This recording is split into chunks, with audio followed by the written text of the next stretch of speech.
Mics are on, everyone. I didn't hit that hard.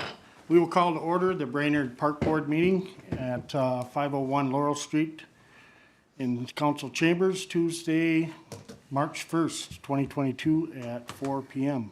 precisely. Roll call, we don't have to yell out, correct? I would just do it. Troy Rushmeyer, Here. Tim Boder, Here. Kara Schaefer, Here. Andrew Scheip, Here. Kevin Yeager. Yes. All right. I will lead in the Pledge of Allegiance. As most presidents should. Allegiance to the flag of the United States of America and to the republic for which it stands, one nation under God, indivisible, with liberty and justice for all.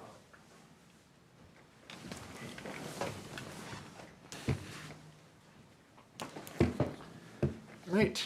I was looking, we have quite a bit of stuff, so in lieu of saving time, let's move into, does somebody want to make a motion for approval of the agenda or any additions to agenda?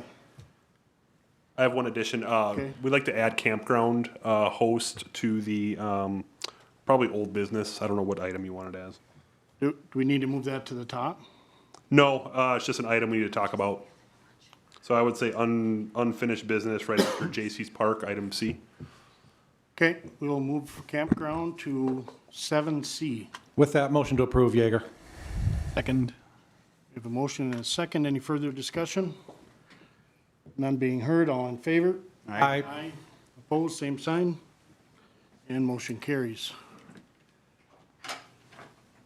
So with that, we can move right into presentations. Brainerd Northside Neighborhood Association. Yeah, Paul. Consent calendar. Oh, I thought that was included with the No. approval. Okay, see, you miss a couple days and 5 years is gone. Always on vacation, that's what happens. Consent calendar. Notice to public, all matters listed are considered routine by the board and will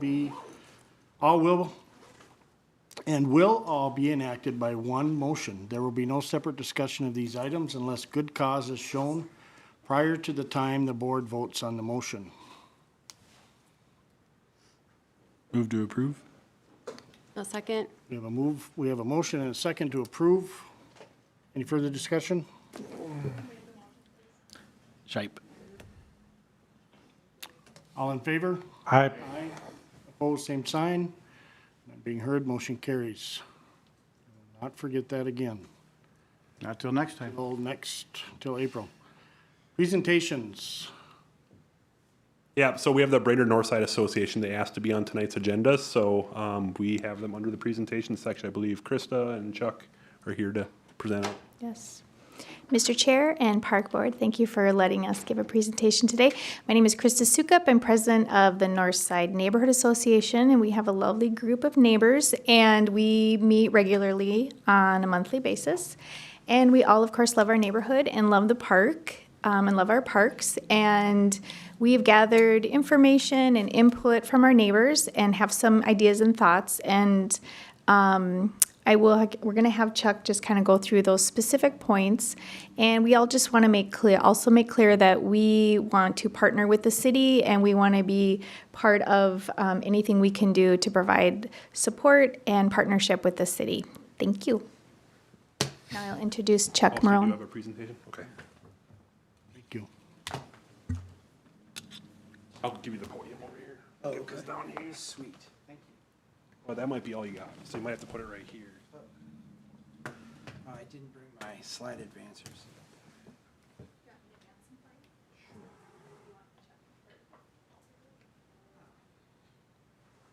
No, this will work just fine.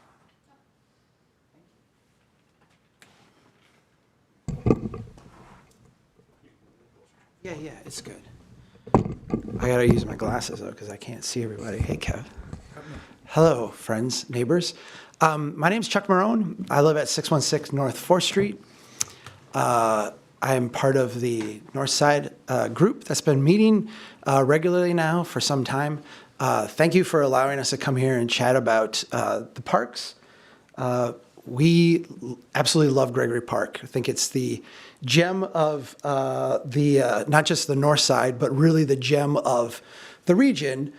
We think Gregory Park is really important, and really important in a bunch of fundamental ways, not only to our neighborhood, not only to our city, but really to the entire region.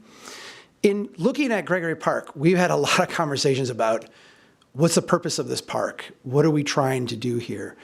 We recognize as a group that the park is not designed to simulate nature. We have a lot of parks. The Arboretum is probably the best example of a park that is kind of a nature park. Gregory Park is really a park designed to define urban space. If we look at Gregory Park and the way it was originally laid out and built, it's actually quite brilliant. The people who laid out the city, did the original plat of Brainerd, put this space in the middle of the city. They designed it with some really strong symmetry, some really strong proportions to reflect a certain design style to the entire neighborhood. And we find a lot of value in that style. Great parks like this, like Gregory Park, that are used to define space, use trees as part of that process. They use trees to kind of create what you can think of as outdoor rooms. When we look at Gregory Park, we see that happening, right? We see, like right in the middle, the trees along the side used to be old elms, but has kind of evolved over time. But as creating, in the center of the park in particular, there's a really strong outdoor space, this outdoor room. But in Gregory Park, we also see that we sometimes try to simulate nature by planting trees all over the place. If we look back at some of the old photos, it was different. It's kind of evolved in the last few decades to be more of a park that does try to not define space, but simulate nature. Great parks use benches to make outdoor rooms. You can see the benches here. And humans, when we engage in a space like this, are kind of naturally communicative with each other. There's a certain people-watching aspect that goes on in places like this. And when we can create a room, we actually not only define space, but make the space more congenial to people just hanging out and being in a park. When we look at the benches in Gregory Park, we see some examples that are working really well, but we see a lot of, again, kind of random, confusing at times placement of the benches. The benches themselves are really great, and the idea of having benches is really important to a great park. But we'd like, to have a conversation about how we use benches in Gregory Park. Great parks use structures and distinctive architecture to, again, define space. When we look at parks around the world that have buildings in them, those buildings are placed and lined up in such a way that they, again, accent the nature of that park. Gregory Park has some structures. They're at times random. They also, the architecture of them is kind of confusing at times to some of us. And so, we would like to kind of look at a building like this and say, this is something we can really celebrate. This is an amazing building in an amazing place that was put here a long time ago by people who had a very different kind of sense and definition of what this park was. Great parks end with memorable views. And when we look at Gregory Park, we see that Gregory Park ends with a pretty memorable view. When you're going down 6th Street, 6th Street is designed in the original plat to end with Gregory Park. I don't know if the people who put this plat together dreamed of having a fountain there, but certainly it's a natural thing to put at the end of a street. I remember when I was a little kid and we would, come into town and go to the Dairy Queen and drive down 6th Street, and we would park so we could watch the lights in the fountain and watch the whole thing. It's a value creation mechanism for that entire street. South 6th Street ends really well. If you go around the other value points, though, in the park, you see that there's a lot of missed opportunities. There's a lot of things that we could do a little bit better. I know we've gotten rid of that sign and the one in the middle, and that's great. But I know there's also some tension now about what's going to happen with vehicles. Are they going to go through and hit that? It is, from a neighborhood standpoint, an opportunity to create like a memorable view, something that, again, would help define space. And then great parks have really great human-scaled lighting. When we go around and look at other communities and other parks, we see that the lighting there is subtle and simple and is designed not to overwhelm. Often in Gregory Park, the lighting has an effect of creating a lot of shadow, a lot of contrast, And it's one of those things that we would like to try to help address. And then finally, great parks attract a lot of people, just organically. We see a lot of people in Gregory Park at times. Certainly when we have events, we can bring people out. But just on a day-to-day basis, there's a huge neighborhood here. There's a lot of people, and the use of Gregory Park is not what it could be. We think we could attract a lot more people and have a lot more energy throughout the park. So our vision, in essence, is that Gregory Park should be the greatest park in central Minnesota. We think that people from all over the region should identify with Gregory Park as being like the place, the premier park, the best park in the entire region. We come here today, and I've been asked to speak to you, not only to share kind of what our sense of Gregory Park is and what our vision is, but what we would like to work with you to see happen. We kind of set this up internally as 3 phases, and we can think of this as like crawling, walking, running. We're in the crawling phase. And so what we would really like in phase 1 is to work with you on some immediate maintenance, some very small, modest projects to kind of get our feet underneath us, and then to do some plantings in Triangle Park. Our hope is that over time, a relationship where we were able to kind of demonstrate a certain level of competence, a certain level of capacity, could lead us to being more active partners in master planning, in some of the management of the park, and ultimately have a greater collaborative management and actually some local fundraising. We've talked about in the future being able to raise funds for Gregory Park, having more money, more capacity for us to do more things there, and we think that we can be a collaborative partner in that. So just focusing on phase 1, just focusing on the idea of us, starting to crawl in terms of being partners in doing this. There was a handful of projects that we identified that we would like to see done, that we would like to take leadership on. The first one is to move some trees. The second one is to relocate some benches. And just note there, after obtaining permission from the people who the benches are dedicated from. And then the third is to plant some trees. And this goes into this idea of creating the outdoor room in the park. There's some trees just in the center spot that are out of place. There's some benches that are also out of place. We would like to work with you and like to work with the people who paid for those benches to get all of this relocated into a place that would actually start to define that urban space. We'd also like to work with you to get some no parking signs up. We recognize that along Juniper, there is an issue with there's an issue with people selling illegal substances in this area, particularly after the lights go out at night. And so we would like to just allow law enforcement to have a little bit more tools, kind of ban parking, ban people just sitting there after the sun goes down. The park is actually closed after the sun goes down, so there's no reason for people to be parked there. There's a safety issue that the neighborhood sees. We'd like to put in a little bit of paint and a few subtle signs so that not only would we hopefully discourage people from parking there in off hours, but also give law enforcement a little bit more tools in terms of regulating some of the illegal activity that we've witnessed there. We'd like to work with the lighting in the park, particularly on the warming house. There's some lights that have a lot of glare to them, glare that kind of shows up not only in the park, but back through the neighborhood. Again, casting shadows. We would like to put some hoods over some of those lights. We said to turn off the skating rink lights. These are not the nice Edison lights that are around. Those are kind of subtle and actually very nice, but the tall, blaring ones, when there's no one else skating out there, like during the summer, there's no reason for those to be on. And then one of the things that has happened with that building is that because of the shadows and because of the light effects, people sitting on the picnic tables underneath that awning tend to be very concealed until you get up there. You actually don't see them until you get up to the spot where they're at.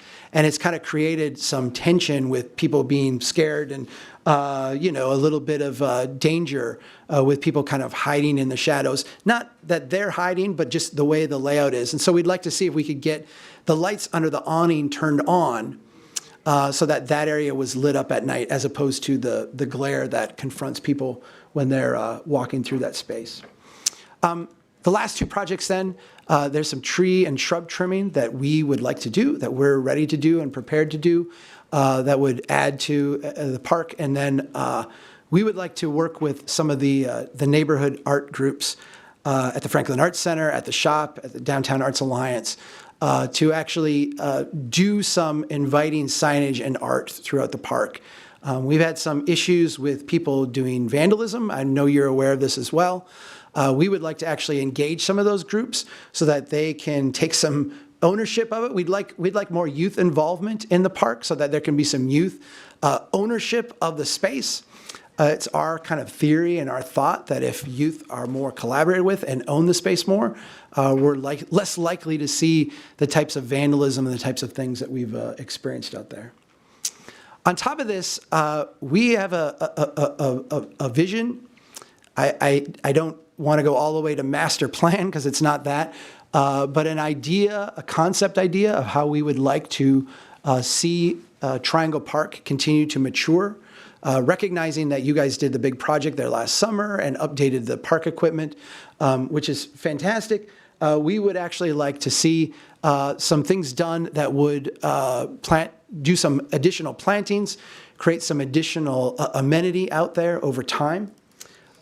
We have identified some, just basic plantings and layouts and kind of conceptually how we could see this park becoming a benefit to the surrounding properties and a real jewel for the North neighborhood.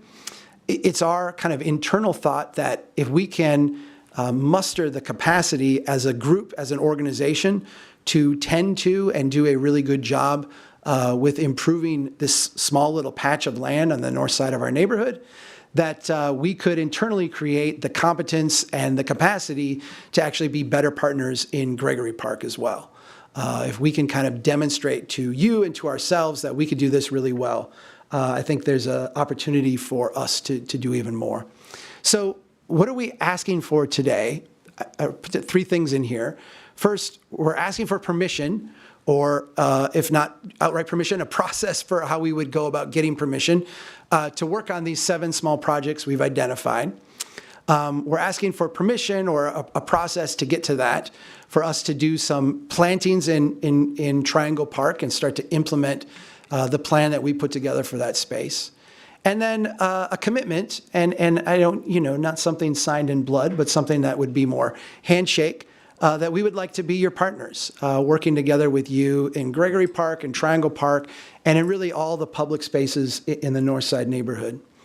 I want to emphasize, the neighborhood association has been very clear that we wanted to make this emphasis of what we're not asking for. We're not here asking you for money. We're not here asking you for funding. We're not asking you to allocate your budget to pay for the things that we want to see. We're willing to do our own fundraising and come up with our own resources to make these things happen.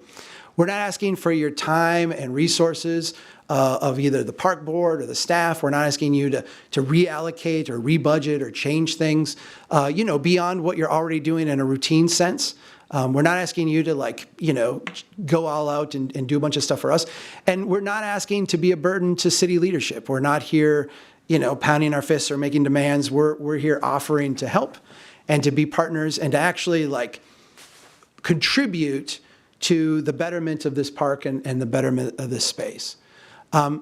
Potentially in the future, we would like to have a more active partnership between the Northside Association and the city. We would like, the Northside Association to be in a position, hopefully at some point in the future, to take the lead on master planning in these areas. I know you guys are talking about doing some of that. We would like to be involved, and we'd like to an extent, take the lead in getting that done. We've certainly got groups that are meeting and are talking about this stuff and are working on these issues. And then someday we would like to be in a position to take the lead on fundraising and to an extent management of the park. We think there's a lot of untapped resources throughout the city, throughout the neighborhood, throughout the city, and throughout the region that we could, as a neighborhood association, bring to bear on Gregory Park to augment the stuff that you are already doing and already kind of committed to spending money on, so that we can make it an even better place for everybody. So I'll just end with that. Thank you. We're here, to start a dialogue and to have a conversation. And on behalf of the Northside Association, I appreciate your time, and thanks for rescheduling your meeting so I could be here in person. Nice. Does anyone have any questions? Concerns? The only concern it's a year and a half or so ago, we had a splash pad that was supposed to be in Gregory Park. And we had all of the backlash from Gregory Park people. I'm not sure if the Northside people were involved or not. So all of a sudden I missed the meeting and that could come back and now it's at Memorial Parks, just like that. So I'm curious what happened there.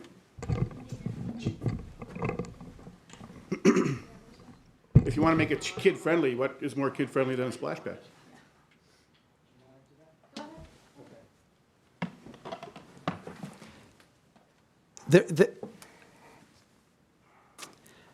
Whatever feedback you got was not from the Northside Association. I'll just say that, first of all, because we were really not in a position a year and a half or 2 years ago to do that. We've tried to take the last, obviously you guys through the pandemic know that meeting's been difficult.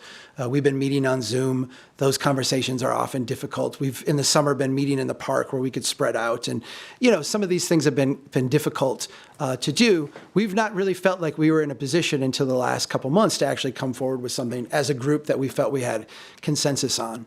I do know that a lot of my neighbors, and I will include myself in this, felt that a splash pad in Gregory Park was not the best use of that space. The splash pad is more of an active use, and I get the idea that it would be kid-friendly. But, the kind of strength of Gregory Park and as I talked in the beginning, the definition of that space, it is really less about active uses and more about really good passive uses through that neighborhood. So I'm comfortable that you found the best place for it. And I guess I wouldn't try to read too much into the idea that the neighborhood association itself would be for or against that project, because we really didn't have a chance to weigh in on it. Anyone else? I would just say, well, first of all, thank you all for your time. Nice explanation, nice layout that you gave us. I would say it would be nice for us as a board to have like a cumulative condensed version of what you have there. We are in the midst of doing some master planning for some other parks. And I think if we have that, so instead of us taking notes and try to figure out what all that was, if you could get us a condensed summary of what you just said, that whole idea, that I think we could plan some time in meetings as we are moving ahead with probably moving ahead with some master planning, and can probably fit that easier into those agendas so that we can set time aside to discuss that and talk about it. So moving forward, I think that's the best place to start with this, unless anyone else has any other ideas about that. Mr. Chair?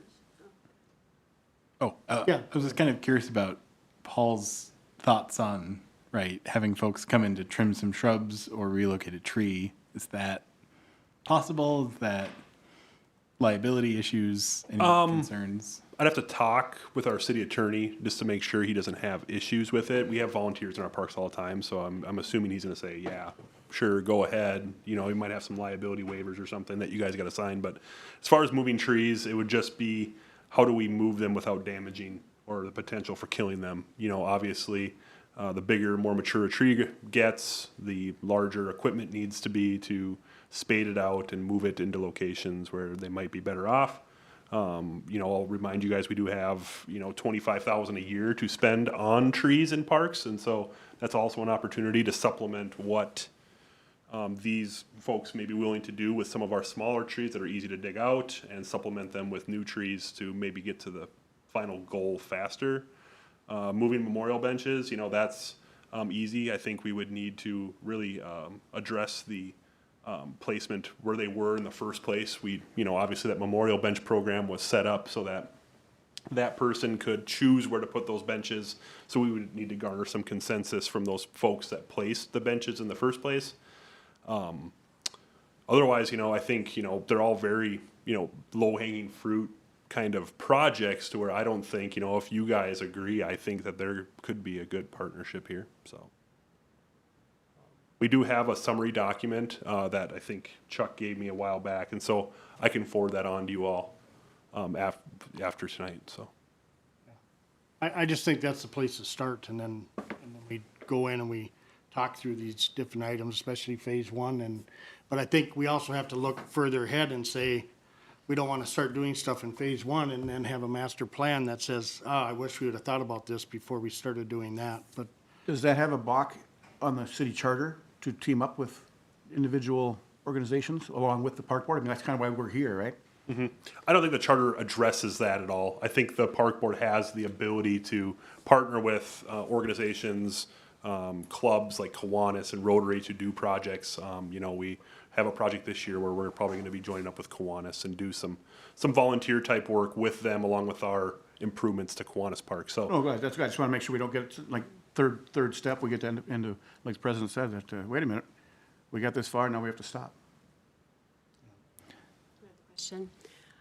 So you guys mentioned Triangle Park. You want to start with Triangle Park and then kind of see how that goes, and then move into moving the trees and the benches and planting trees in Gregory? Is that what you guys want to start in the littler park first? Thank you. It's a really good question. We actually did two things kind of in parallel with each other. We put together these 7 projects in Gregory Park, the moving the trees, moving the benches, planting some trees, putting hoods over the lights, the yellow on the street and the signs, that kind of stuff. And what we felt like is like those are these kind of small, modest things that we could do as a group. That would help us build capacity in the neighborhood. I mean, we're going to get people out to volunteer and do this, and all smile at each other and get to know each other well and say like, this is what we can do when we work together, that kind of thing. We also sat down and had a lot of discussion about Triangle Park. I think long term we would like to be active in the master planning of Gregory Park, but it was our kind of thought that, well, we could start with Triangle Park, kind of, again, build our own capacity to do a little bit of fundraising, a little bit of community engagement, a little bit of involvement there, where the stakes are really low, in a park that's like way up and small and all that, and build our own capacity to actually be good engagement association for the master plan of Gregory. And so it's our hope to kind of proceed on both of those in parallel over the course of the summer. And, our vision for Triangle Park is actually to get some small plantings in now so that over time we can start adding. I mean, the plan that we came up with has its own fountain, its own flower gardens, its own things. And those are all things that, we'd like to talk to you about building up to. But there's some more modest things that we can do right now to kind of put ourselves in position to do that more expensive stuff in the future.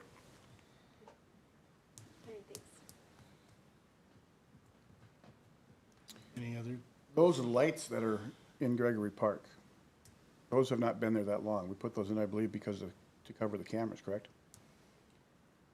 They went in with the new building. I So we believe. could see better with the cameras, that's why they're so bright? Yeah, that, and I think just to shine on the rinks.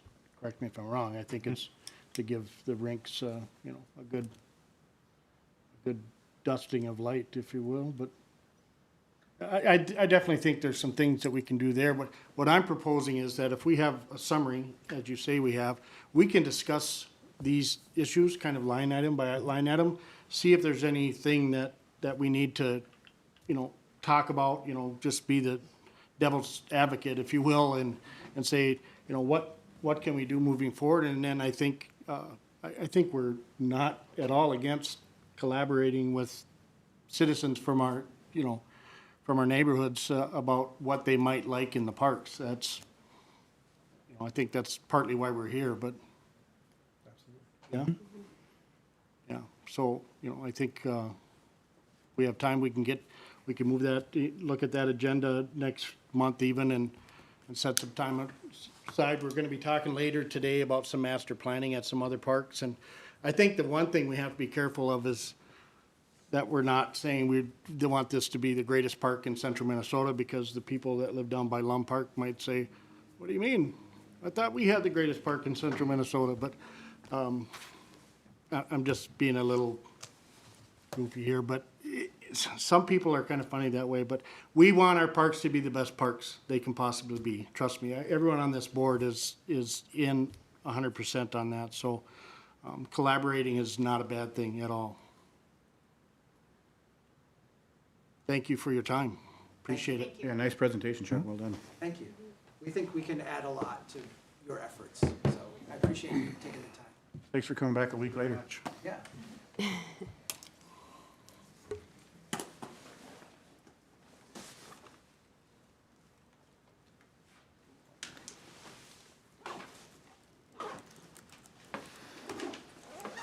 Next is Can I say address one quick thing on that?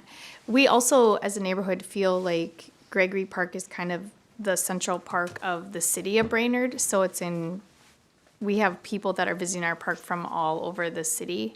So we like to kind of see it as more of our main city park, not just our little neighborhood. Thank you. Thank you. Thanks.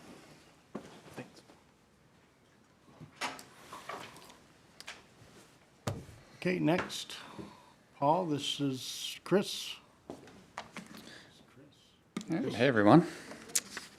So we have on the agenda here, this will be the final pay voucher for Memorial Park. So basically, this is not for any work that's completed recently. It's just that 5% retainage that we've been holding on throughout the contract, which is pretty standard.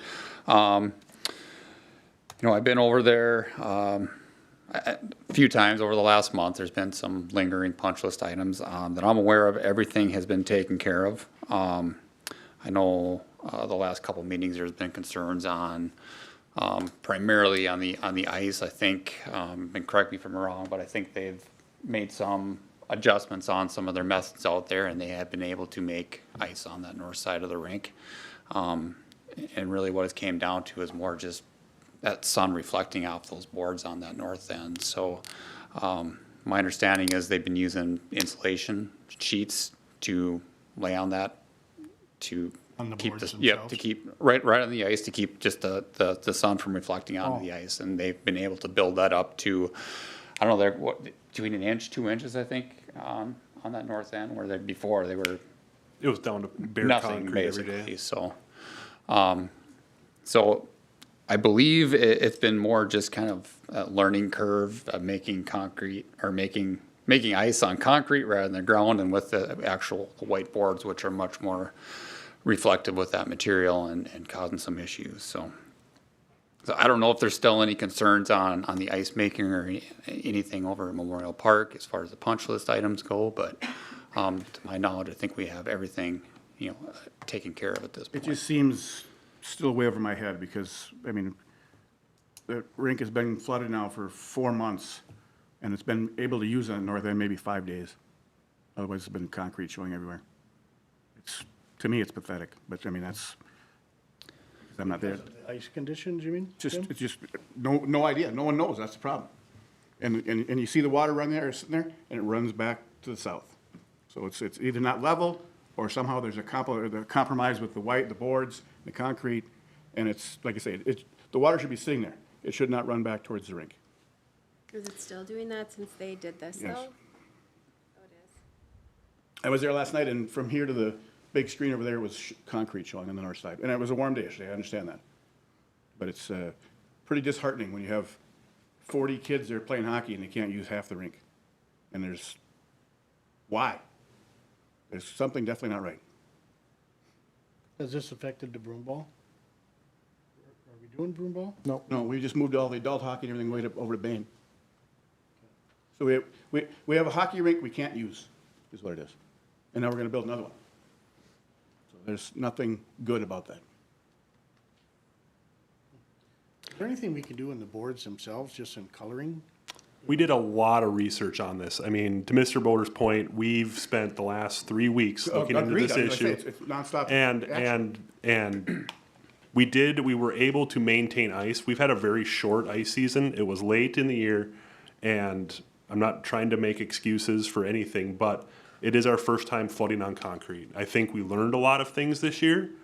I would say let's hold off on making judgments on what the ice conditions were this year, if we could, because I think once we have a full year of making ice, we have some improvements we're gonna make underneath the boards to make sure the water stays in place and freezes back overnight. We've contacted other cities that flood on concrete, and they have the same issues on the north side of boards. It's not just the city of Brainerd, and it's not, just an issue that we're seeing. It's frequent on every ice rink that has a north-facing board without shade. And so we did the insulation thing. We were able to hold ice on some of the warmer days with that reflective insulation sitting on top of the ice. That was a huge plus. Troy reported that it was, better than what it's been. So there's things that we need to keep trying through another year to learn how to flood over this. Bain Park is shaded for a majority of the day. We're gonna be able to hold ice there a lot easier. Not only that, the ground is also a lot colder, so we don't have concrete there. Concrete does hold heat. And so we're working against multiple things. We're working against the color of the boards, we're working against the concrete holding heat, we're working against full exposure to the sun. And that's why the rink is orientated the way it is. The shortest side of the rink is facing the exposure of the sun. And so I would just ask that the board hold off judgment until we can continue learning how to flood this rink and get enough ice built up. And so even if it does melt, because it will melt during the day, there's no doubt about it. The north side of the rink will always melt. That we give us some time to build enough ice next year so that even if it does melt, it still freezes overnight. So, we even contemplated flooding overnight to see if we can get enough ice built to where we can hold it during the day so it could freeze again overnight. And so there's things that we're gonna try next year that try to seal up the bottom edge of the board so the water doesn't run out and it can refreeze. And there's other things that we learned from other communities that we're gonna try. And even the manufacturer of the board said it's a pretty common problem. So I'm confident it's not a construction issue. That's my 2 cents. Yeah, and again, I believe that the Becker guys were out here and they're the ones who supply the boards, and they see hundreds of rinks a year, and they say they have this issue on every single outdoor rink that's out there. If you follow any of these, when they have the outdoor hockey at, Target Field or whatever, they're always struggling with ice and outdoors. It's not the same as an indoor rink where you have those cooling tubes underground. There's a lot more variables in there, and there's the sun. Even in the winter when it's freezing cold outside, the sun has. You look at your streets, for example. It can be below zero or below freezing, and you can still have thawing on those pavements because the sun generates enough heat, and it's magnified off those boards, and it just reflects down. So I'm convinced this is 100% an issue with the sun reflecting off there. I hope that's the case. It just seems awful strange to me as being an uneducated little chubby guy that when you have water that melts, or ice that melts, why does the water run away from the north side towards the south side? There is a slope rink on the is rink. crowned in the middle. You cannot build them flat, otherwise you'd have water standing on it all summer long. So there is a very subtle crown. It is, I believe, I'll look back, but I think it's like 0.3%. But It's shouldn't it be crowned. crowned out? Shouldn't it be running back towards Yep. the boards? It's crowned. Yeah, there's the crown should be right down the middle, north-south, so it's going to sheet off to the east and west. At very, very flat, but it's very subtle, but it is crowned there. And again, like they say, the only water I see there is rolling back towards the goalie, which is actually south of where the boards are. And that just seems to me like it's not level. And there does need to be drainage too out of the rink. This is year-round rink. You're using it in the summer for pickleball courts, so you do need to get the water out of there too. So, but in my conversation with Troy, my understanding is he's been able to build up an inch on that north end or better. Once we started changing our technique. Yep. So I think Recovering it. if we get on that, right away in December, and, you know, get some ice built there, I think we're gonna be better off as we get into, you know, January and a little further on in the winter, because And I again. even sent a note out to whoever even saw it, I'm not sure if it was legal to send it out, but whoever's working, myself or whoever works at the rinks those nights, just give us a couple of 5-gallon buckets to dump water there, let it freeze overnight. And I never heard back from anybody about that, but it seems awful simple. 2 buckets of water would definitely make ice overnight. There's no sunshine. Yeah, and I think they have talked about, you know, trying to make ice overnight too. So, and that would absolutely help, because you don't have that sun beating on those boards.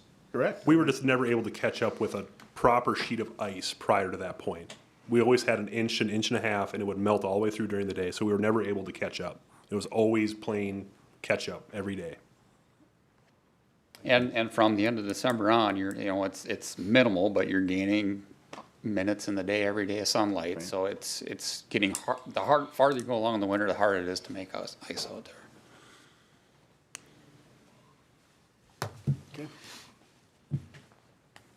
I just have one question. How much is a redwood tree that you could put on the south end of the rink? That's what I was thinking, trees or screening down on the, A screen. Have you ever seen any where they have a retractable, like kind of a see-through screen that comes up on the south side and/or comes over somewhat on the south side, just to prevent, because the sun's always down. I'm just wondering if you've ever seen anything like that, where, you know, it retracts. If it's snowing, you can push a button in mechanically. I know but have you ever seen anything like that? Not that I'm aware of. I think typically, you know. Perfect. I'm gonna start designing that. We'll talk next. You could probably make Idea. some money on it, yeah. You know, and it's a long play, but your trees are probably your best option for that. I mean, and you also gotta factor in, you know, you got this whole long hockey rink, your trees are on the south side. You gotta get everything high enough too, Right. you know, to block that sun out. Mother Nature. But I do think that next year, if we get on this and using these same methods, I think we'll be able to build a lot more ice earlier. And, I mean, it's not gonna say it's not gonna get a little wet or slushy at times in the winter, but I think we can still get enough so we can still have ice there. It may not be the best quality every day out there, depending on the, you know, the skies, but that is the nature of having I hope so. outdoor Like I rinks. say, I don't know how long we wait till we think that maybe there is not something right with the rink. You know, I mean, every lake in the country is in northern Minnesota is froze up solid, south side, north side, whatever shore it is. And they've got grass and weeds growing in it that brings a lot more heat than a concrete wall. Yeah, difference is though they don't have the boards that I mean, those poly boards are reflecting, it's acting like a mirror, it's reflecting heat Everyone back. on the channel between Gull Lake and Margaret has their dock in the water all winter. Those docks throw a lot of heat as well. And there's people driving through there with their snowmobile, whatever it is. So there's definitely something not right with our nature compared to nature in Nisswa, whatever that means. But I will say, with the indoor stuff that I was concerned with before, the restrooms, the doors closed now like the rich people have. We actually we painted over the sheetrock so it doesn't look used again. So it definitely was definitely well heard that I put a voice out there, so that's a good thing. So as far as the rink, I don't know that we have much choice but to see how things go next year. And that's my point. And now we have a whole other hockey rink that's gonna be the same way. And last night it was the west side of the rink was concrete on the little rink. So that's gonna be a hockey rink next year. So we have an issue with concrete being flooded, is what I'm seeing so far. Do we need to put out a PSA to the neighborhood? I mean, has there been concern from the community? No? Okay. The only thing that I heard this winter was actually from a resident down in Rochester that said that the Memorial Park ice was some of the best he skated on. That's actually when we had ice on the whole rink, but that was the only thing that I heard. And that we won't have that rink anymore next year because it'll be a hockey rink and we don't have any place to put a pleasure rink next year. So I'm a little worried about that, but, because the pleasure rink was supposed to go where the splash pad is now. I'm not sure where they're gonna put all the snow for a pleasure rink. So we keep making that dimension into a worse situation all the time, even though we're doing good things. For all the planning and studying we did before for the last 3 years to put that together, like say, I don't know where a splash pad shows up. And now we, like I said, we already ordered the boards for the new rink, or have them ordered on order. But where are we gonna put a skating rink anywhere close to where we have the skating rink now? That's an issue. We have nowhere to put it. And if we put a rink there, we have no place to put the snow. Who's gonna clean that snow out of there? There's no room for anything on there besides the hockey rink, and it's too late because it's already been paid for. And it doesn't hold ice anyway.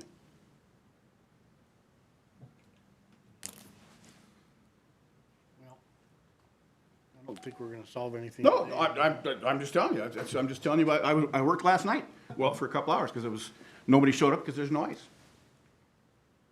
So I closed it up. I'm just telling you what the general public's telling me.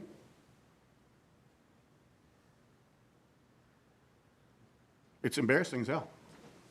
Well, hopefully we can resolve it next year. And there's a young lady sitting to my left that's, I'm sure, getting phone call after phone call for that same, and Kim as well. No? Well, good. Then it's easier. You know, and some things are unforeseen. I mean, I think all of us thought, man, this is gonna be great. And I think we just have to look at it that way and say, let's see what we can do moving forward. And I don't know what else we can do. Obviously, we're not gonna cut that concrete up and make it a ground. Not at this point. I think there's too much invested, and we have to try to figure out how we can make that work, but. So we gotta pay him up so we can start over eventually. Possibly. And honestly, you could cut the end off of that rink and shape it so water stays in the rink. I think we're gonna have the same issues there. I mean, I really am confident this is a Sun issue. Shade. Yep. I mean, Lack look of. at Bain Park, it's all those, they don't have any problems like that over there at all. Unfortunately, They don't have concrete. The or dirt ice floor. either.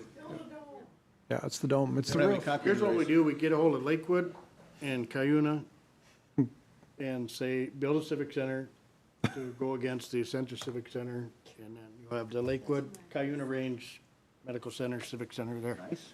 Competition. Indoor. And I guess one other thing I could throw out there too, I mean, it's, with concrete, as concrete cures, it does generate heat. It's very minimal, but again, if you're already having issues, I mean, as you get into year 2 and 3, I think that will help a little bit too. I don't know if it's generating enough heat right now to cause issues over this winter. It wouldn't shock me, but I mean, again, with the combination of the sun and that concrete generating ice, I mean, that could be enough there too alone just to make it that difficult.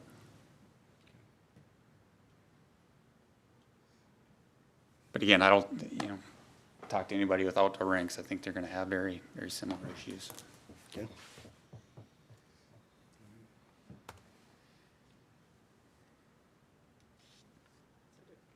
Do you have more for us here? Do we need to, or, We have to approve the final payment, I think, right? yeah, but I mean, Yep. as far as anything else I think we've all hopefully looked at the voucher, and any other questions from anyone? None for me, sir. Payment? No? Do we have a motion to approve?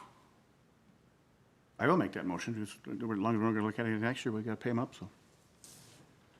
I'll Motion? second that. Second, any further discussion? None being heard? All in favor, say aye. Aye. Opposed, same sign. Motion carries. All right, thank you. Thanks, Chris. Thanks, Chris.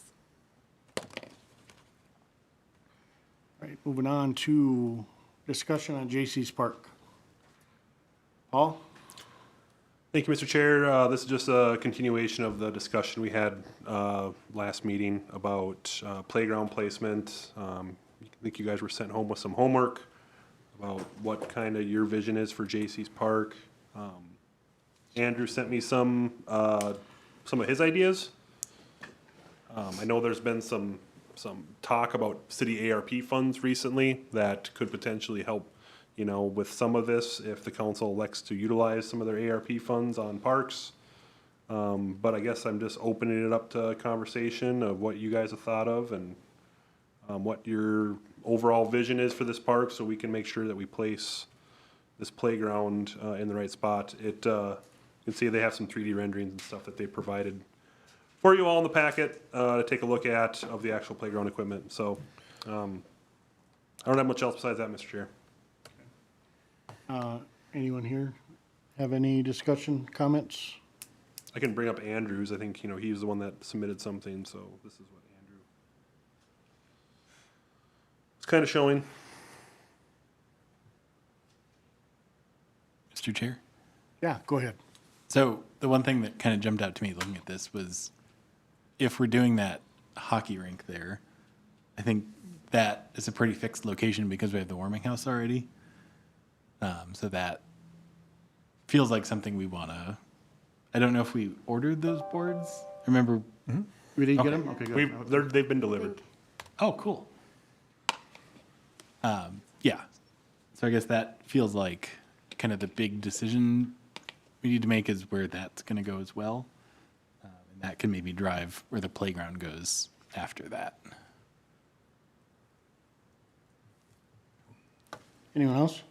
Mr. Chair? Yes. Yeah, thank you. Real quickly, Mr. Sandy, can you refresh my memory on the timing of ordering this, the playground equipment? We can go ahead and order it, and we don't need a definitive answer on where it's exactly placed for a while, right? We have a few months to fiddle with this, correct? Obviously. Yeah, it's- there's a long lead time. It's not maybe a few months. I would say, as soon as we can always push off an install date. The Twin Cities can get the equipment and hold on to it for a little bit, and while if we're still trying to decide, if that's the way we want to go here tonight, we would just need authorization to order that. Actually, we don't even need that. We would just order it, but if everyone's in agreement of what the playground kind of looks like, which I think we got consensus last time, but yeah, I think he said a 6-week lead time for the equipment at least. Thank you, Ms. Sandy. So with that being said, Mr. Chair, if I can, I'd like to just kind of pitch something to the group here. In a couple new business items from now, in new business, we're going to have potentially a request to self-perform the master planning, which I'll kind of walk us through. But for argument's sake, I would like to just pitch to the group that perhaps what would best serve us here is to get together a whiteboard session, all of us with the drawing, with the park in front of us, with kind of what we've got, and just all of us talk together collectively in front of a board and just get some bullet ideas out there.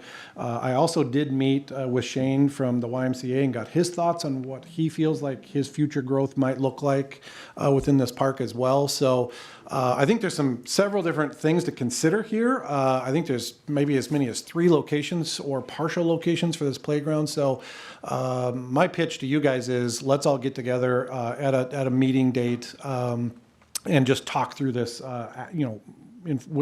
with it in front of us, live action. So, and then I think we can come up with, in my opinion, a couple sketches and come back with something that will fit all, kind of all of us together working on it. So that's my pitch, but that's my thoughts. Are you, Kevin, anyone else? Kevin, are you thinking of like in the spring when we're on site at the park? Mr. Chair? Oh, sorry. Yes, no. So what I'm thinking is, and this will be coming up in the new business, but what I'm thinking is we would begin to take a look at each park. We would start with whichever parks are coming up. This one comes to the top because we have this project in front of us right now that needs a decision. So it seems to make good sense to me to maybe start with JC's, but my thinking is, and I'm kind of jumping ahead here, so I'm giving you a little teaser. Is everyone excited? Oh, yeah. Really? Kim, are you excited? Look at her, she's excited. So the teaser is that we would all get together, we would kind of, grease board, brainstorm of what we think these parks, or what this park should potentially look at, comments, questions, concerns, and then I would come back, very similar to this, and we would draft up some versions in summary of those designs, and then we would talk about those designs, and then we would just kind of progress through the parks, effectively kind of self-performing our own master planning. Now, we don't have it in the budget to hire a firm to do our master planning for a couple of years yet, but I think as a group, we've proven through our past work with not only Memorial, but LUM, we can get most of the way there ourselves as far as where big items go and what the long-term vision might be. So that's what I'm proposing, is that we I know we hate well, I like meetings, but I'm thinking we meet on the off 2 weeks and then we review the drawings on our scheduled meeting days. So we kind of just sequence here, maybe every couple weeks, or if that feels like it's too fast, we would just go to monthly. But I think we could get through the big chunk of our parks within about 3 or 4 months if we just kind of work through it and have kind of a vision. So when these questions come up, we can say, oh, let's go back, look at what we thought. Oh, this makes sense, or this is not in conflict. So, and I don't think we'd ever get it perfect, but we can at least make decisions that would not prohibit us from our vision in the future, I guess is what I'm thinking about. That's my thought, guys. Yeah. Kevin, anyone else? I would like to add to that. I have spent a tremendous amount of hours in this park. So when I look at this, I think exactly what you're saying is exactly what we should do. Before we decide on where this thing is going, we need to look ahead, long-term vision. And since we're purchasing and or have purchased the equipment, and it's going up this summer, we need to decide where that is. A couple things. There's a neighborhood over here who probably likes the playground that's there. There's people who use this park only during certain times of the year where it's really full. The little park that's usually there has always made me cringe, just because it's an accident waiting to happen. Some little kid getting beamed in the head with the ball. But there is a lot of space here, and I think if we take a little time and look at all aspects, winter, summer, we can come up with a good plan of where to put stuff. And just part of that, I'm wondering, do we need to have, because I was looking at this today and I thought, what if we could kind of go in between here, where the ice rink is shown in Andrew's view here, and where the existing is. But then again, it's, there's, I know there's some lowland there as well, but anyway, I agree with Kevin's scenario here, is that we move this to the forefront and work on this plan and go from there, so that we put this at least to the best of our knowledge of where it's gonna be best fit in the future. Yeah, go ahead. If we have this special meeting, would it be open to the public? And we'd want to invite anyone who's interested in J.C.'s Park to come, kind of like Gabe did last month. Absolutely. So that we could get the neighborhood to give us feedback. And maybe there's people over there that are passionate about J.C.'s just like they are about Gregory, and then we would have some day-to-day input as well. I'm envisioning we run it kind of like a workshop. The open study set, the open, kind of initial design conversation as a workshop, and then we would come back the next 2 weeks. I would have the drawings. My firm will perform the drawings gratis to the city and to the park board. So we would have those drawings to review. We'd make revisions on them. And then at our next workshop, which would be maybe potentially for a different park, I'd have the revised drawings and the site. So we just kind of start cycling through our parks and eventually have a grouping of rough master planning. If nothing else, it would be a great tool to hand over to the team that we would hire to do the master planning. Say, this was our initial stab at this, and have something to at least start with. Might save some money on the master planning as well. Just, I'm wondering, Kara, if our initial get-together will be bogged down, or would it be beneficial? I'm asking what you guys think by inviting it open to the community. Would it be better to throw some options out there and then have them come to the second one? Or do you think it would be best to have them there right from, or open it, whether they come or not, at the first I meeting? would say we'd probably want their opinion at the beginning.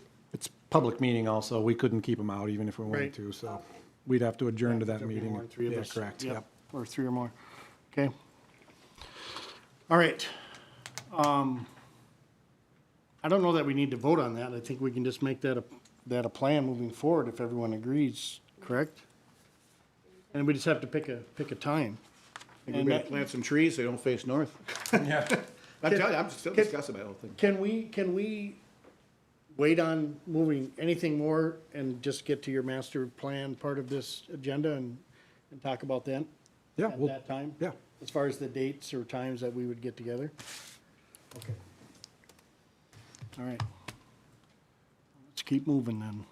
Ski loans, it's that time of year. Dun, dun, dun.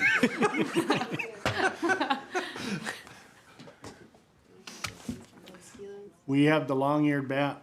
Oh, sorry, I jumped ahead. God, I just that wanted to get to first? the loons. Are these backwards? That's what I'm seeing. So this would be you, Paul? Yeah. So through the PMT kind of process, we've discussed with that group the want and need to kind of open up that shoreline so we have views of the river.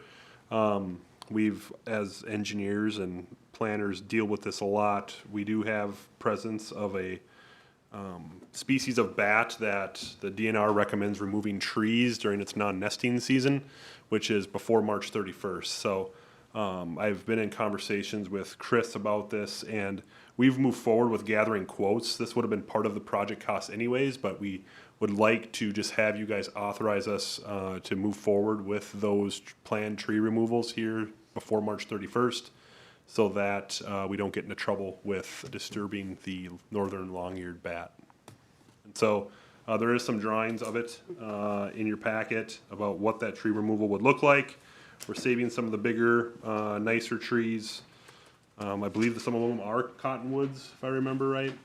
Yeah, a couple of those at the top of the bank, those are some of those bigger cottonwoods. Those are, I don't know, there's difference of opinions on the PMT. Yep. Whether they want to save those or not. My thought was at least save them for now, and if we want to take them down this summer, we still can. We can't just keep putting them back up. But we've identified the nicer. We should probably go up to the mic if we're gonna.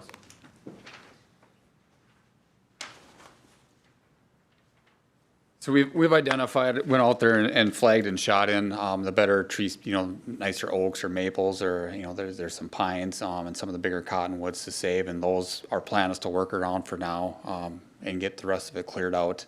It just potentially, if we were to wait until the main contract for this, we'd be looking at probably the end of June before we could do any clearing in there. So our preference would be to get that done now. The stumps are going to stay in place. It's typical on a riverbank just for stabilization, all that root structure. So it's really just cutting them, getting them out of there. We'll leave like I said, some of those cottonwoods that are questionable right now with the PMT. We'll leave them for now. We can always come down later, but our preference would be to get that work done before the 31st, and we don't have to deal with any issues with the bats here and when we get into the summer.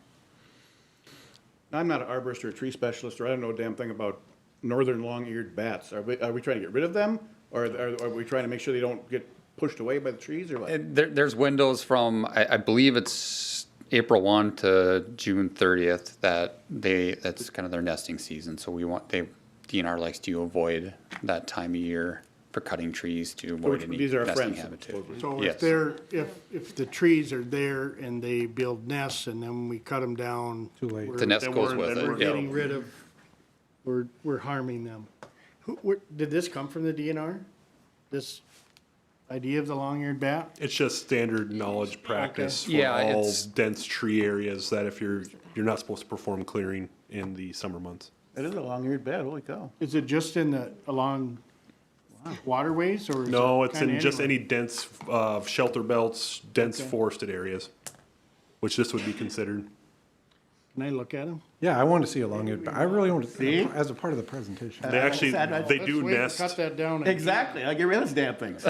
They are known also to nest in like bridge structures, like we have on Laurel Street and College Drive. So that's actually an inspection we have to do for our biannual bridge inspections, is look for the presence of northern long-eared bats. Neighbors saw with spray paint in their hands so we can get rid of them. So they're doing bad things to the bridges for big years. You can hear good. Flamethrower.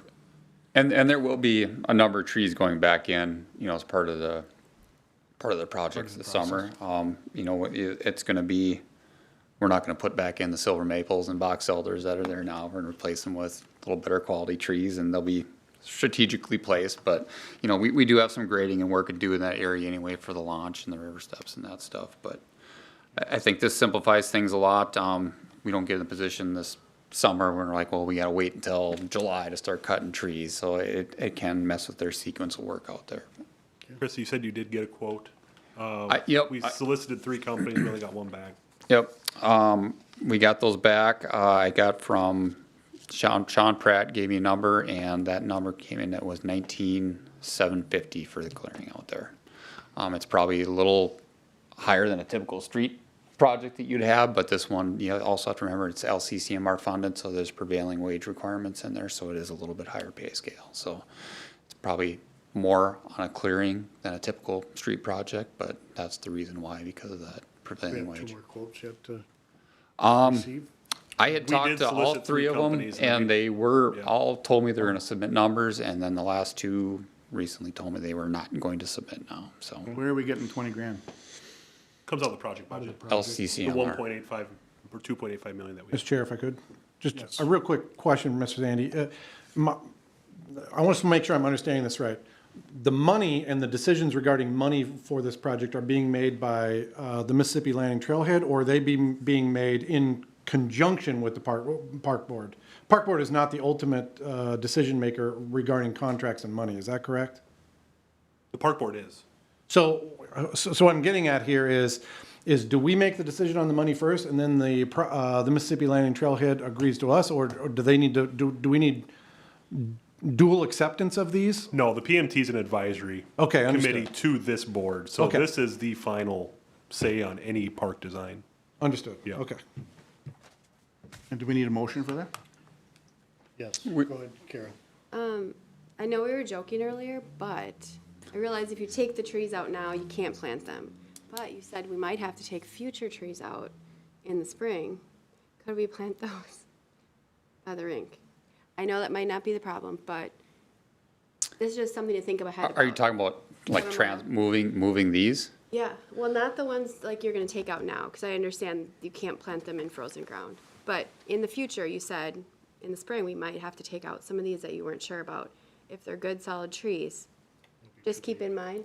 Oh, they're Yeah, too big. the ones that are in question are cottonwoods, and a couple of those are like this big Oh, yeah, around. so that Um, wouldn't work. Or their box elders. Yeah. or- And And we I don't yeah. think you'd Only wanna. if they were good trees, I'm just saying, maybe there was one we find. Yeah. Just keeping it out there as a thought, but yeah, if they're terrible trees and there's not enough room, obviously we don't wanna do that, but, I don't know, we were kind of joking, but if we have a tree that's good, not if they're not good though. Yeah. You're looking Yeah, kind of it's really, I would say the bulk of what we're taking out is gonna be the box elders and the silver maples. Not, higher quality park tree. No, that's And I fine. don't know that they're gonna give you as much, shade benefit over there Yeah. anyway. Okay. I think you'd probably wanna look more to, Versus a pine tree. yeah, I think that's for screening, and that's always your best option, because especially in the winter, you lose all your leaves in the winter anyway, so you wanna have something with the needles that has a little more, a little more shade, so. Makes sense. So originally, we were supposed to just approve a scope, which you already have done, and we only received back 1 quote. So now we're looking for a motion to either take that quote or not? Yes, for others. We can Yes. solicit more quotes and try to get to and then take the lowest, but we would just be looking for authorization to move forward to that path. But it's already You're March saying 1st, right? You needed to be done Yes. by. The 31st is what we're 31st? shooting for, And the yeah. meeting's not till the 24th, the next one, so we gotta do something. We today. don't have, Yeah, we would just look for authorization to take the low quote. If we receive 1 more, we would just look for to take the low. Which right now our low quote is Pratt. We've met our criteria of soliciting 3 quotes. We don't have to receive 3 quotes. We've solicited 3 companies and only 1 decided to respond. Sure. And so that satisfies any requirement from statute regarding bids or quotes. And I had talked to each of the other 2, even last week, and they were still at that time planning to submit quotes. Anderson Brothers, I don't think they wanted to bring their guys back for this amount of work. Most of them are laid off, and Mike's Tree Company wasn't something It's they normal. figured they could get to now at this point by the 31st, so they passed as well, but. okay. Well, I would make a motion then to not only approve the lowest quote search that we're looking for, but also to let Paul and Chris you're educated and taught how to do this stuff, so if there's a low bid that you want to go with before March 31st or our next meeting, just go ahead and do it. Would be my motion. He knows more about than we do. So the motion is to approve the Correct. And let them decide on moving forward with removing whether the it's Pratt or trees. whoever else comes up. Yep. Okay, If we get a I'll lower second- quote, we'll select that. okay. I'll second that. I have a motion and a second, Kim. Kara seconded. You have better ears than I did. Did. even. Any further discussion? None being heard. All in favor? Aye. Opposed, same sign. None being heard, motion carries. All right, thank you. Thanks, Chris. You know, why don't we contact the Northland neighborhood and see if they want to go cut some trees down? Right. And we could move into some shrub work. Just put some gas in that thing. Just kidding, all right. You know, we should have moved you to the front. We made you sit here this whole meeting. I apologize. We should have moved you to the top of our meeting. But here we are. It's my first day as president, so I don't have the knowledge to, Rookie issues. He's a You freshman. guys are doing some cool stuff. It was interesting. Yeah, Chris Stens with the Brainerd Ski Loons. We're just here to come back and try and renew our partnership with our contract. We got a bunch of kids and adults and people who are excited to go ski again this year.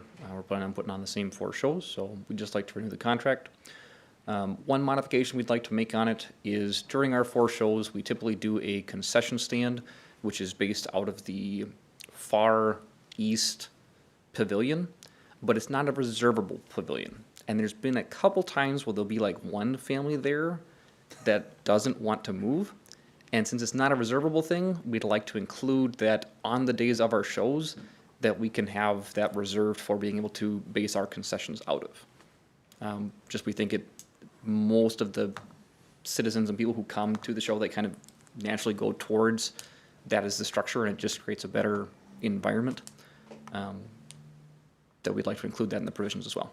Other than that, that's all we got. Thanks. okay. Any discussion?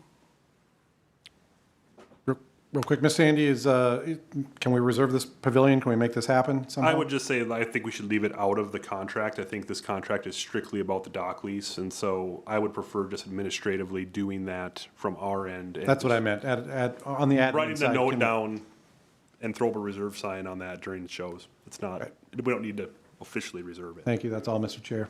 I was told from the administrative side last year when we asked about this, that it was not something that could be done on the administrative side and had to go before the park board in the contract. So that's why I brought it up this way. But whatever way we can Yeah, I don't make it remember happen, hearing anything about this last year. it wasn't brought up last year. It was just, I think we talked, I don't remember if it was with Katie or Kim or someone, we were trying to request the pavilion. They said it was not part of a thing that was possible to do at the time, so.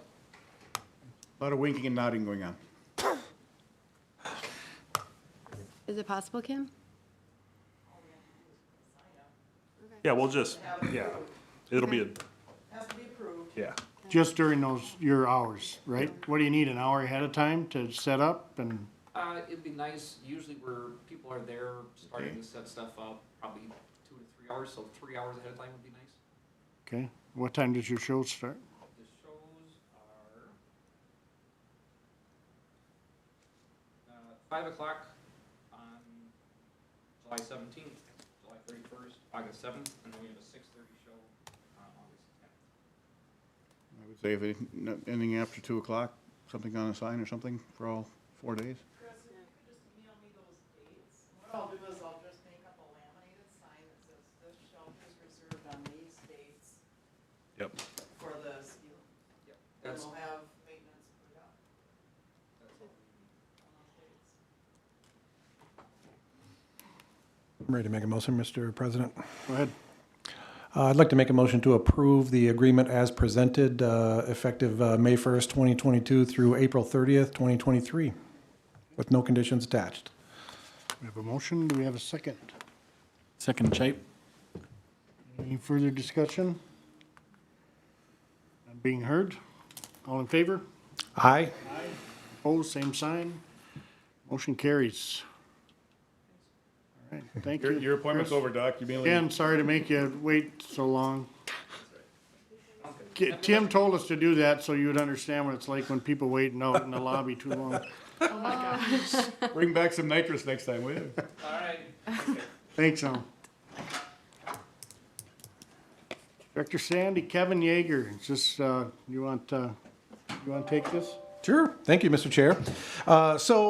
Does everyone have a basic grasp of what I think what we're trying to do here, or basically on the discussion we had just a few minutes ago? If we do, then I guess I'd only ask if we just look at a date. And my mind was thinking every 2 weeks, not to enter that cycle again. I know we're getting through summer and it gets to be a busy time, but at least maybe for the first one, which I propose to be JC's, I'm proposing maybe 2 weeks from now as, again, workshop style format. And then potentially have drawings ready for the 2020 or the 22nd meeting. So meeting on the, what was that, 15th, and then reviewing on our next meeting after. I think we can have it done by then. I can't promise I will be at all these meetings. That's okay. This is my 10th year on this, and I'm sort of, this is my last year, I'm sort of on the senior slide. So there's an awful lot of skip days on my agenda. Have you ever heard finish strong? Yeah. I've been finishing for a long time. I took over somebody else's last 5 years, I think. I'm all for it, personally, but this first date, I have surgery on March 15th, so Okay. I would like to at least start the week after, which would only be a week before our next meeting. No, the 22nd is our first meeting, so the 29th may be the, Oh, or maybe we start it at the, we don't want to start bunch on it the up at the park board meeting either. We could do our workshop on the 8th, a week from tonight. next week, yeah. Yeah. I honestly think it'll be fairly short meetings, guys. I think we're gonna rough some ideas together. I'll come back with the bulk of the work and then we'll review it on the next meeting. That sounds inviting. What about, times? If we do Tuesdays, can we do 4 o'clock, similar to these meetings? Absolutely, on my side. I have, for the rest of this spring, 6 o'clock, I have a commitment, so. Are we okay to come here, or do we have to go somewhere else? We can come here. Right here. We need to adjourn to that meeting, but we can come here. It'd probably be in the room Yeah, more of a below, in the workshop type thing. below, in the meeting room. Downstairs. We'll just see how the first one goes, guys. We're only committing to the first one here. We'll see how it goes. If it seems like it's working, we'll keep going. If it doesn't, we'll say, that was a terrible idea, Kev. I can't imagine it being a terrible idea. I mean, I think this is what we have to do to give due diligence to why we're here.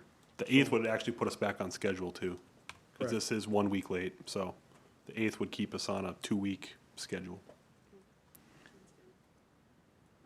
8th at 4? It works for me. I don't think we need a motion on this, just, We'll just adjourn to it. I had to put together a survey to try to get some feedback from the neighborhood residents. Dave sent it to Gabe.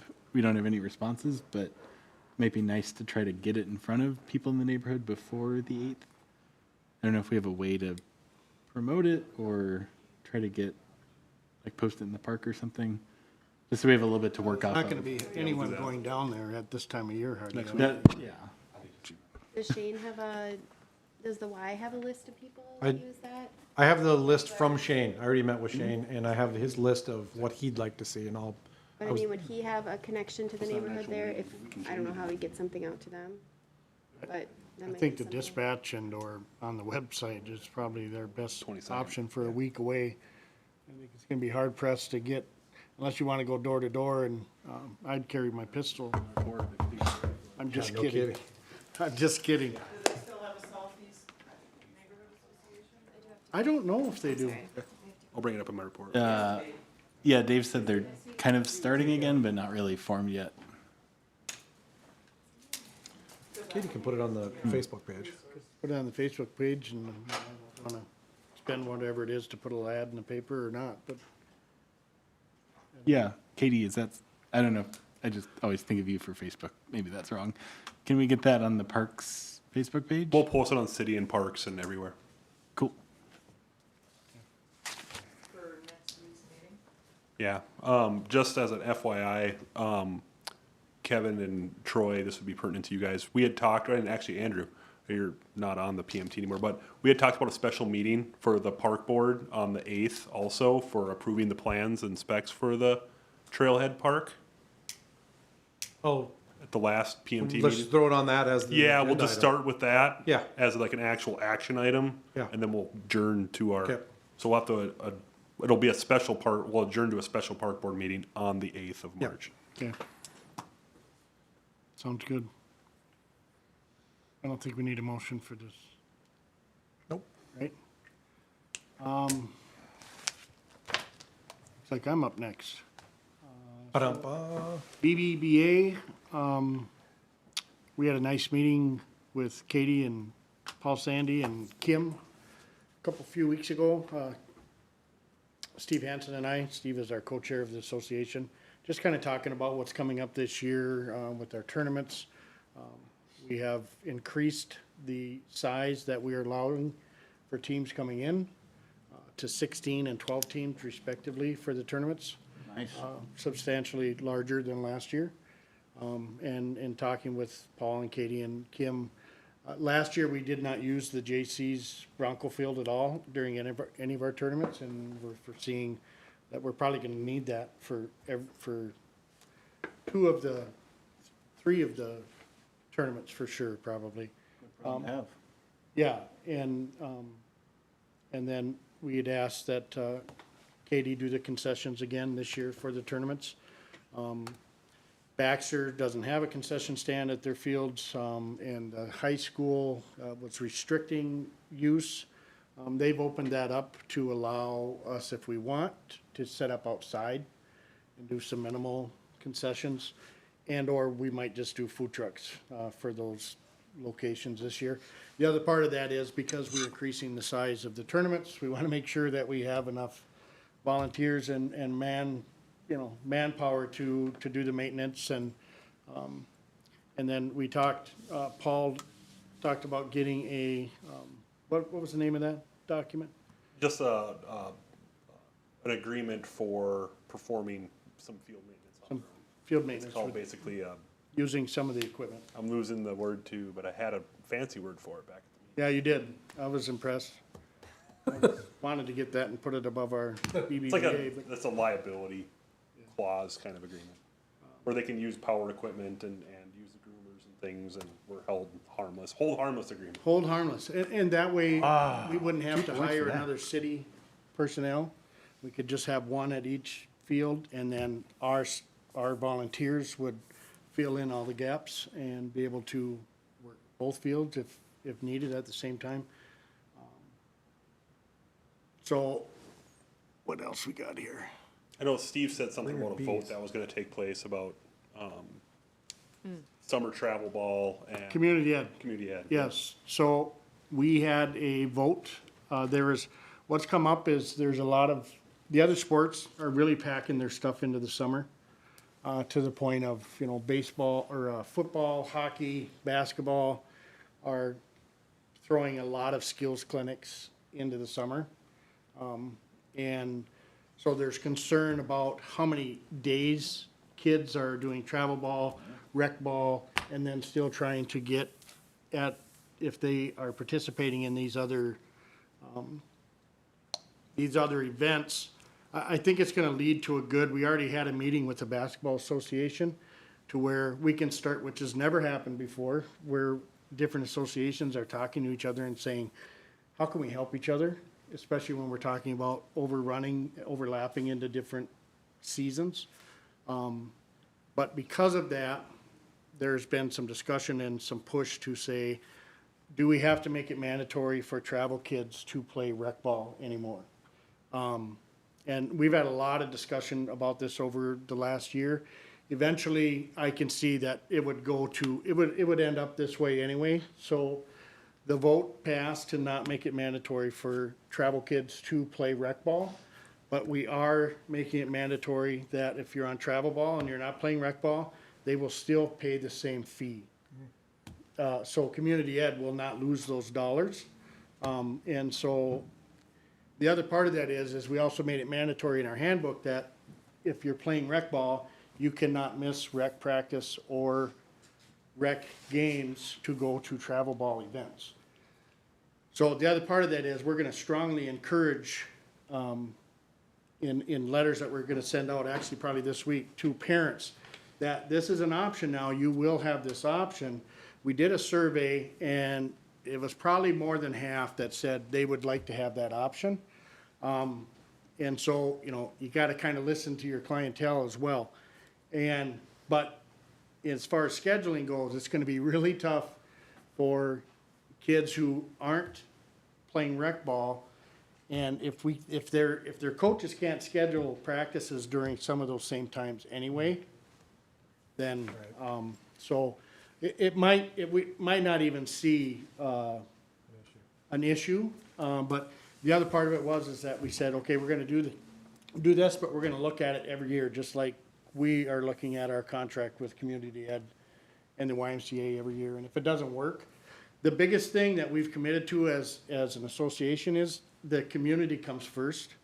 And if what we decide we feel like is harmful to the community, we'll change. But we're trying it and see what happens, and that's where we're going with it at this point. I personally abstained from the vote just because I just felt it was kind of a conflict of interest for me to vote one way or the other on that. But that's all I got. Was the vote kind of unanimous, or? It was, I think it was 9-1 with Close. me abstaining. But So everyone kind of agrees on the same thing, that's good. yeah, they did, and there was a lot of discussion with Community Ed, with the new Community Ed officer, chairperson, and with Joe Polkamp and Corey Lund, who run the girls softball and the baseball programs during the summer. So we looked at different things that we could do to make sure. The other thing I told them is when you're scheduling practices, if this leaves some void in the Brainerd parks, to make sure that our practices are scheduled in the Brainerd parks and our doubleheaders and our games that aren't tournaments, so that our fields are being used. So I don't know that we'll even notice a difference. I can't say. Don't know. I can't say until we see what happens. So that's the long and short of it. Good luck with it. Yeah, we sure appreciate the Baseball Association doing what they do. Thanks. Any questions for me? Don't know. I wasn't gonna answer any anyway, so let's move on. We blew right by the campground Northside. I just realized that. The added item. Oh, shoot, I'm sorry. Rookie president. Yeah. There's a reason this is here. The State of the Union. Was there anyone that was online waiting? No, there is no one online. We can cover the campground. You wanna post. bounce back to it? Item E, yeah, there you go. I don't know, Kim, we can tag team this, but we received word that our campground host is not gonna be back this summer. You know, there's our master plan shows kind of like a joint trailhead type facility or something in the future. As like a stopgap for right now, we're thinking of possibly advertising for one and keep them in the actual park as a host for this time. But we're open to ideas. I know that's the idea Kim had. She has some concerns about being able to manage the park from City Hall here. So we're trying to think of ways to still manage the park through some sort of host, not put them right at the entrance to the park where their campers visible, actually put them into an actual spot. But I guess, Kim, you can, The only issue with that is then they don't have full hookups. You know, Right. They don't have sewer connection. yeah, And I think the park board has certainly specified that, you know, the camper will be removed by October 1. Maybe you want to see a picture of the camper before you hire someone or offer them, I don't know, there's different options out there for host. I sent some yeah, current ads that are out right now. What did we pay nothing. young lady? It was nothing, was it? No, usually just offer them a free spot. Yeah, and the state parks, that's what they do, Gull Lake, that's what they do, there was another county, I think it was, that pays them like $200 a month stipend. Then there was a city of Bowabic that pays them like $27,000 a year. I might move to Plus Buwabic. housing. So, yeah. I mean, the other options, you know, to consider for the future, you know, we had a discovery call with a new software program instead of our ActiveNet. We're looking at something that jives with our city website. It's called Civic Rec. We use Civic Plus for our website. trying to take more electronic reservations, things like that. Being that none of that is in place, we're kind of in a bad spot. So that's, we're looking for that stopgap measure to get us through this year and think about that again. Electronic means of doing it, think about ways of collecting envelopes, posting sites, giving them keys to showers, that kind of stuff. How can we manage that away from the park without having a full-time host? Or maybe sometime in the future, we're hiring summer help to manage a trailhead type feature with the campground, rentals of, we had beanbag toss and other disc golf, whatever. That, I think is like the long-term solution, but right now we're kind of like, she's leaving, so we need to come up with something. Do we pay our current camp? Nope, she just gets a free There's spot. no fee, or we didn't pay a fee for them to, Yep. right? Have you had any other requests, people wanting to do it? Oh, yeah, over the years. You have, okay, so I mean, it's probably a easy. I haven't had one for a long time, because Dell has been. 2006, yeah, right. There was a waiting list in 2006. Are we current advertising for that spot to be refilled? No, we're not. We were just gonna bring it to you guys and see what your thoughts were. I guess we're looking for a stopgap for at least 1 year while we can brainstorm that and figure out what we wanna do long-term, but I like the aspect of not paying. Yeah. 100%, yeah. But in the future, if we decide to add more sites, and it gets to be, have we ever thought about park ranger interns or, something of that sort where somebody has to get so many hours, they do it all the time. I have had a couple nieces and nephews that have went and worked in parks during the summer months to fulfill some intern hours and. they could be a maintenance employee for that specific park for the summer and do campground host duties at the same time, Get Mr. be an Chair? hourly employee, that's $14, $15 an hour, and I'm thinking we should, milk the free campground host as long as we possibly can, until we get forced into another situation. My one caveat to that is, and has been the thorn in my side since I got here, is the look of the campground host free site. If this is our chance to get that out of there, get it cleaned up, and have the new person come in and meet the other campground requirements that we would have on other people, we should absolutely jump at this chance to do that. And so I'm willing to make a motion that we advertise for a replacement of the campground host, and at the same time, with regret, we will accept the replacement of our current host and have staff clean out that site completely. I can hear the regret in your voice. I appreciate what she did. I just, Do you want to add anything about looking at the camper, or we just trust that these guys are? well, well, as long as they make an meet the city educated code, decision. I'd be happy with that. Okay. And we're gonna allow them to have a spot, so they can have the sewage and water then, I assume? I Absolutely, would right? think so. Yes, that site has. Away from that. We provide them internet, TV, water, electric. That's really not a bad place to park a camper for the summer and maybe work 3 hours a week. We have a code of conduct for the campground sites, correct? And the campground hosts, as long as they meet that code of, the existing code of conduct that everyone else has to meet, I'd be super happy. You keep a knocking, but you can't come in. Out there for us, that would be the person on the weekend that would put up the sign. or emergency situations and things that arise. Emergency, after hours, they turn on 4 AC units in their $200,000 rig. and- Blow a circuit? Can't- And still mad because they gotta pay $45 to take a camper. All I right, don't we- know that we can put any stipulations on the type of camper. I don't know if that's just. No, I think it Just we'll use your look, best just look, discretion. Yep. Send us a picture. If it looks better than the green one, then we're moving in the right direction. And I talked to Della, I was the one that was bugging her, said we kind of need to know sooner than later. And so it was just last week I saw her, and she's selling that thing to one of her nieces or nephews. And she said we actually stopped out there, but we can't even get up to it because of the snow right now, but they'll be on it. Or just Simple. invite Are you a them US over. citizen? Is your RV a Class A or Class C? That's, round it down. All right, we have a motion I will second the motion. and a second. Any further discussion? I'm being Heard? All in favor? Aye. With Oh, regret. same sign? None being heard, motion carries. Thanks for reminding me on that, Paul. Okay, let's move on to recreation report. Katie? Thank you, Mr. Chair, members of the board. I will try and make this quick. So, recreation update, adult softball, we actually have 12 committed teams and then actually we're up to 8 registered teams for the early bird tournament. Adult softball, the returning teams can register. New teams can register actually next week, Monday. So we'll be seeing an increase for sure in the next few days and then definitely an increase on Monday next week.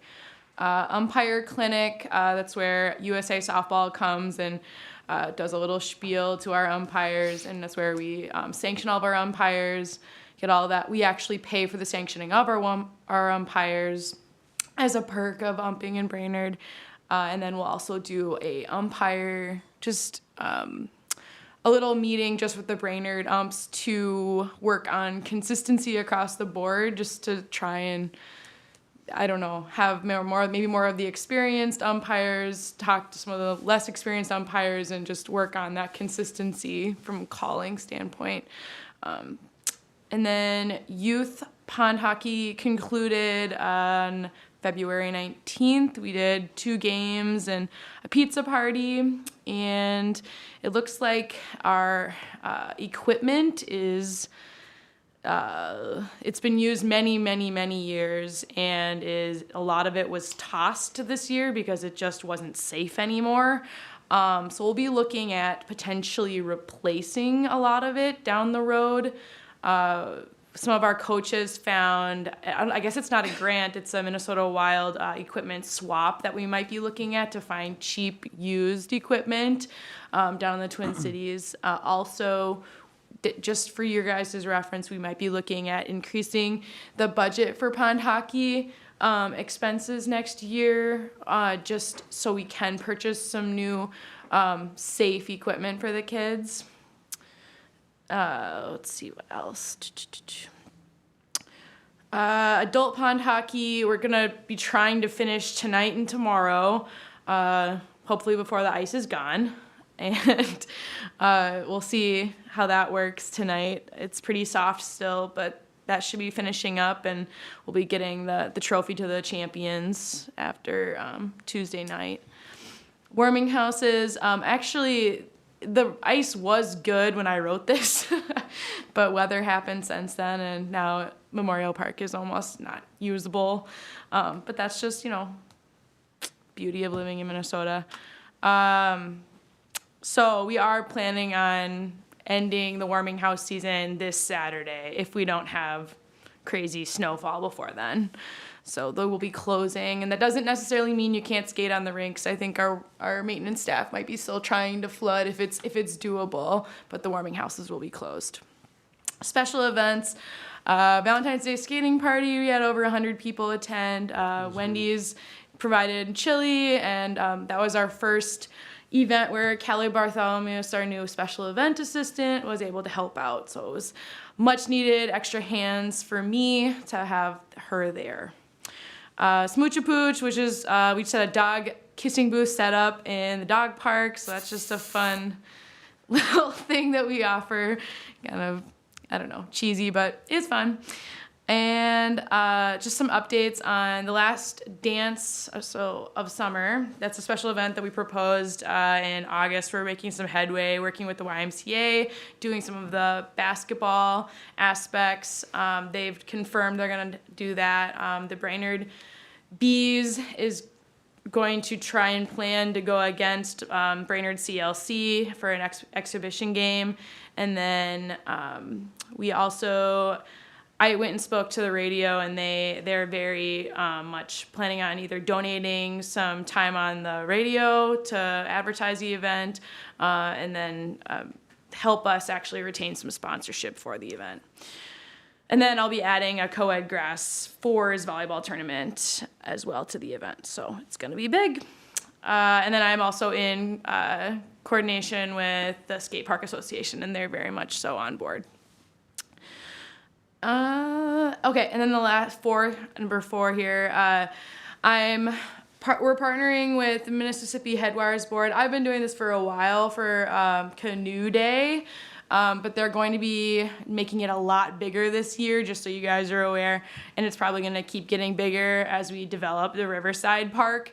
But there's going to be a canoe, kayak, paddleboard race that goes upriver and then back down, and then it's going to be partnered with Smiles for Jake. So it's just going to be a lot going on in that area on July 30th, 2022.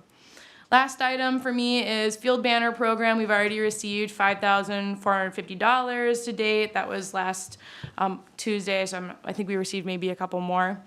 And the one thing I wanted to bring up to you guys is that I know this has been brought up by Dave Badeau, is that are we sure we don't want to maybe offer the opportunity for us to go to a banner sales, like a digital ink or something, to create the banner for a business. I've had a couple businesses come to me and say, oh, it's just so cumbersome. We wish you guys would just make the banners for us.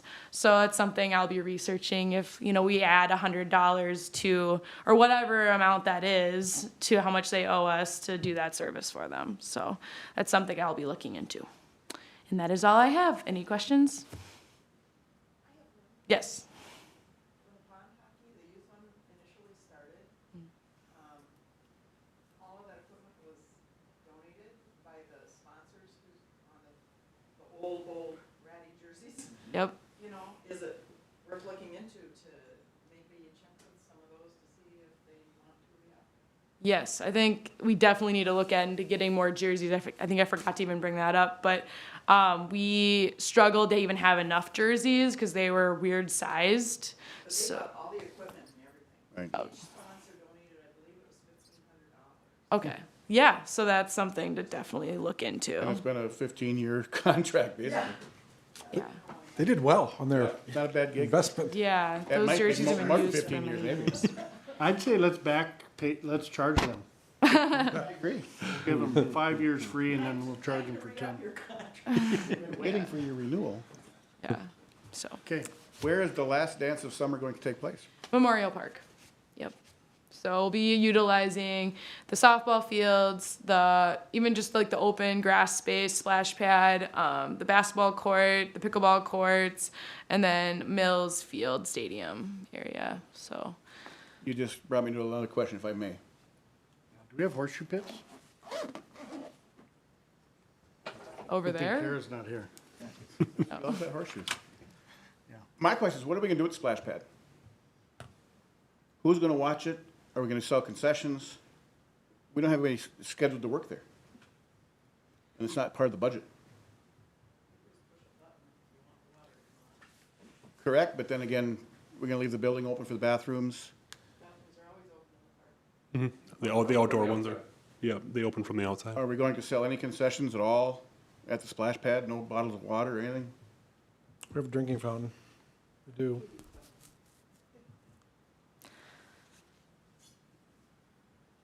I know that some splash pads do sell concessions there, mostly ice cream, treats and stuff, but just something to be aware of. We would then need to get it inspected and all that type of stuff as a concession stand, or how we would even go about that.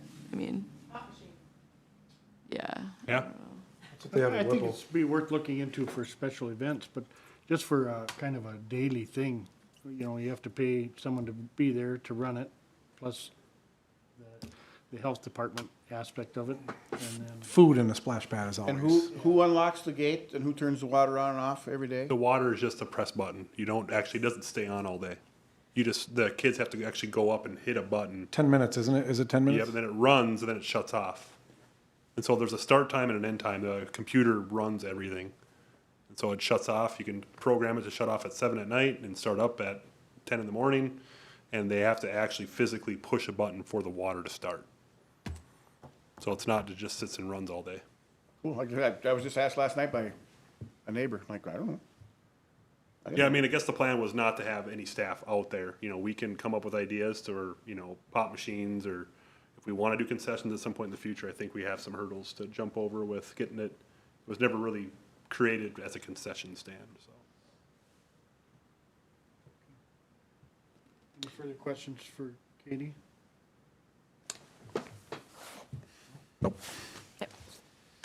My reports has all been kind of covered. We did have a workshop last night with the city council to discuss ARP funds. The city received about $1.5 million in federal funds for cities to use because of the COVID-19 pandemic. And those can be used very broadly. And the city council, I think there's a lot of interest to don't or give a lot of that money to parks. And so I would stay tuned to that. There was consensus, I think, from the council to look at projects that are already planned in our 30-year capital plan, and also looking at parks and what can we give back to the community that paid these funds to the federal government to make a big impact. And the thought was kids' health and wellness, being out in parks, making nice facilities is important to, that's a good way to give back to the community. And so I think the city council is going to be looking at diverting some of those funds for special projects in parks here. The funds have to be dedicated by they have to be under contract by 2024 and spent by 2026. So the next couple of council meetings, there'll be some decisions being made on potentially the park board receiving some money for some special projects. With some earmarks maybe from council members that want a special project done in their park. Long-eared bat houses. Sounds like they already live in the. The fountain at Gregory Park was brought up, and a couple other things, so. Thank you, Paul. Any questions? Yeah, I'm gonna go check, make sure there's no one on there. Public forum We kinda missed that too. is now open. I don't know how. There's no one on there, so. No. Not very, no one on, we're good. Mr. Chair, Yes, I had a quick question for Paul while he walks. go ahead. Did we ever order the materials for the Buster Park new dog shelter? No, we actually have been doing, we had some meetings about that. We looked at a prefab type unit also. The decision was kind of wait and see. We only had $7,000 budgeted, and material costs were just through the roof, and they still are. We talked with the playground manufacturers about it also, and like a prefab unit that they could drop in, those were like $25,000. And so we're way off on what we can get, either building ourselves. We still need about twice as much, even if we were to order materials ourselves. So it's an item that we could re-budget for this capital cycle and do it with a new number. And I'm thinking that needs to be 15 to 20,000 and not 7, just for us to do it ourselves. Or we could go with a prefab unit, like gets provided, and budget that 25, and might be the way to go too. So, but yeah, that's where that left off. Cool. I just remembered from a while back we got a couple quotes. Yeah, high, Big numbers. Yeah. big numbers. So we need to revisit that. Yeah, well, so our capital cycle for city council is coming up in March here, and so there will be some budget stuff that we're bringing forward here at the next few park board meetings, having the park board look at the capital budgets again, making modifications. We are learning this year with Kiwanis, some of the improvements there, that 75,000 doesn't buy you a lot. And so looking at that, seeing TWM Architecture will be here next time to give us a proposal on what he thinks can get done for the amount we have budgeted. And we'll likely move forward with that. But then we need to sit down as a board and staff and kind of evaluate, does that number need to go up so we can get more done? For example, JC's, a lot more in the interior stuff needs to get addressed. And so we may need to budget more for that building. I think we had originally 75,000. It might need to be 75 for the pavilion, 10 or 15 for the. Yeah, it might need to be, 125, 130 to actually get us to a point that we're comfortable with inside and exterior improvements, so. But we'll see at the next meeting. He'll be here to kind of address that. Give us the scope of what he can do for that money. Sounds good. Thanks, Paul. Yep. Any further discussion? Good. Adjourn? Or we want to adjourn? Motion to adjourn, Mr. Commissioner, President We Guy. have a motion, a second. Second shape. Motion, a second. Any further discussion? No. All All in favor, say aye. Aye. Pose same sign, none heard. Thanks, guys. We are adjourned. Or we are moving to next Tuesday, correct? Yeah, we should actually adjourn to that. Allow me to readjust my motion. Your emotion. It'll be a special meeting on March 8th. Yes. My meeting is my motion is to adjourn March 8th for a special meeting. 4 o'clock, one floor below us. Yep. Whatever unit we can find to fit in. Oh, it'll just be the original. Motion carries. That's called a staff amendment. Right.